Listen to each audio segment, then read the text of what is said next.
গণতন্ত্র হচ্ছে কোহিনূর হীরার মতো মূল্যবান, যেটাকে রক্ষার জন্য সংবিধানে যা প্রয়োজন সেভাবে সংশোধন করতে হবে। আর সুষ্ঠু ও নিরপেক্ষ নির্বাচন ছাড়া এই গণতন্ত্র অর্থহীন বলে রিভিউ শুনানিতে যুক্তি তুলে ধরেছেন অ্যাটর্নি জেনারেল মোহাম্মদ আসাদুজ্জামান।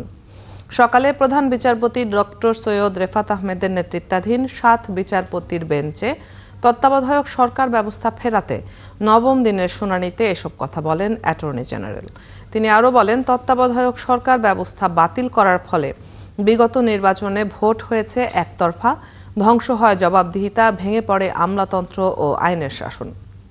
আওয়ামী লীগ সরকারের সময় ২০১১ সালে সংবিধানের ত্রয়োদশ সংশোধনী বাতিল করে দেয়া আপিল বিভাগের রায়ের বিরুদ্ধে রিভিউ আবেদন করে বিএনপি, জামায়াত সহ ৫ পক্ষের ৯ জন ব্যক্তি। গতকাল তাদের আইনজীবীদের শুনানি শুরু করে রাষ্ট্রপক্ষ। পরে ব্রিফিংয়ে অ্যাটর্নি জেনারেল বিচারপতি বলেন, খায়রুল হক মৌখিক এ রায় লিখিত রায়ের মধ্যে জালিয়াতি করে ফৌজদারি অপরাধ করেছেন, তার ৭ বছর সাজা হওয়া উচিত। সহকর্মী সৈকত সাদিক এ বিষয়ে আরো খবর নিয়ে যুক্ত হচ্ছেন আমাদের সাথে।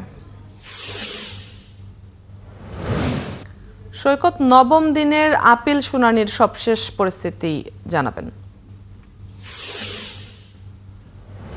আজকে তো নবম দিনের আপিল শুনানি সকাল 10:15টায় শুরু হয় এবং যেহেতু আজকে রাষ্ট্রপক্ষের এই আপিল শুনানি এবং দেশের যে সর্বোচ্চ আইন কর্মকর্তা অ্যাটর্নি জেনারেল মোহাম্মদ আসাদুজ্জামান তিনি শুনানি করেন এবং প্রায় 1 ঘন্টার বেশি সময় ধরে তিনি দীর্ঘ শুনানি করেন এবং তিনি শুনানিতে তার সাবমিশনে দেখান যে কীভাবে তত্ত্বাবধায়ক সরকার ব্যবস্থা বা সংবিধানের ত্রয়োদশ সংশোধনী বাতিলের মধ্য দিয়ে তত্ত্বাবধায়ক সরকার ব্যবস্থা বাতিল করে দিয়ে বিগত আওয়ামী লীগ সরকার বা শেখ হাসিনার সরকার কীভাবে গণতন্ত্রকে ধ্বংস করে দিয়েছিল। গণতন্ত্রের যে মূল ভিত্তিটা এই তত্ত্বাবধায়ক সরকার বা পদ্ধতির মাধ্যমে গণতন্ত্র টিকে রাখার যে ব্যবস্থা সেটা যে ধ্বংস করা দেওয়ার পর কয়েকবার দলীয় সরকার অধীন নির্বাচন, অনেক রাজনৈতিক দলের অংশগ্রহণ না নেওয়া এবং জামায়াতকে নিষিদ্ধ করা সহ অনেক বিষয় তিনি তুলে ধরেছেন এবং হিউম্যান রাইটস ওয়াচের যে প্রতিবেদন সেখানেও যে বলা হয়েছে যে এই তত্ত্বাবধায়ক সরকার ব্যবস্থা বাতিলের যে রায় দেওয়া হয়েছিল সেখানে রাজনৈতিকভাবে এই রায়টা দেওয়া হয়েছিল সেই বিষয়গুলো তিনি তুলে ধরেছেন এবং যেহেতু মাঝখানে প্রায় 1 ঘন্টার মতো বিরতি ছিল, কিছুক্ষণের মধ্যেই এটা পুনরায় আজকের মতো আপিল শুনানি শুরু হবে এবং যেহেতু আজকে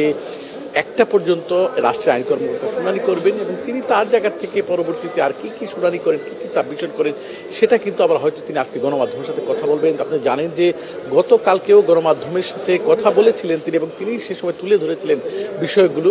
তো অদিতি একজন আমাদেরকে আরও ঘণ্টাখানি অপেক্ষা করতে হবে। আরেকটা বিষয় আপনাকে জানাই যে আওয়ামী লীগ সরকার একজন মন্ত্রী আব্দুল লতিফ সিদ্দিকী তিনি সন্ত্রাস বিরোধী আইনে দায়ের করে একটি মামলায় গ্রেপ্তার হয়েছিলেন এবং সেই মামলায় কিন্তু আজকে তাকে জামিন দিয়েছে হাইকোর্টের একটি বেঞ্চ, বিচারপতি মোহাম্মদ আব্দুল গনি এবং বিচারপতি দুইজন আইনজীবী বেঞ্চ এবং এখানে যে তার পক্ষে যে জেডাই খান পান্না আইনজীবী তিনিও কথা বলেছেন এবং তার ভাই কাদের সিদ্দিকী তারাও কথা বলেছেন। সব মিলিয়ে আজকে এই আদালতে এখন পর্যন্ত এই হচ্ছে সর্বশেষ তথ্য এবং আপিলে যখন আবার এই তত্ত্বাবধায়ক সরকার ব্যবস্থা শুনানি শেষে পরবর্তী কি হয় সেটা আমরা পরবর্তী সংবাদে জানিয়ে দিতে পারবো। অদিতি, সৈকত, আপনি আছেন সেখানে, নিশ্চয়ই পরবর্তী সংবাদগুলোতে কথা হবে। দর্শক, আদালত প্রাঙ্গণ থেকে সহকর্মী সৈকত সাদিক আমাদের সাথে যুক্ত ছিলেন এতক্ষণ।